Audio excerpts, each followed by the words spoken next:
እሬቻ ሃይማኖታዊ በዓል ነው። ሃይማኖታዊ ክብረ በዓል ነው። የማን ብለህ ደግሞ ካልክ የኦሮሞ አይደለም። ነገር ግን በደንብ ላስተካክለው አሁንም የዋቄፈታ ኦሮሞ በዓል ነው።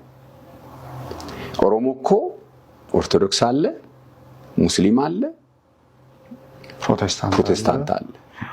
የነዚህ ሰዎች አይደለም። እነዚህማ ጌታን ኢየሱስ ክርስቶስን አብ ወልድ መንፈስ ቅዱስ ነው ብሎ ለአምላካቸው በተገለጠላቸው መሰረት እግዚአብሔር እያመለኩ ያሉ ሰዎች ምስጋና ሁሌ በቀን ስንት ጊዜ ምናልባትም በየጊዜው በየወራቱ በየወቅቶቹ በየቤተክርስቲያናቸው እግዚአብሔርን ያመሰግናሉ። የነሱ ምስጋና ያ ነው።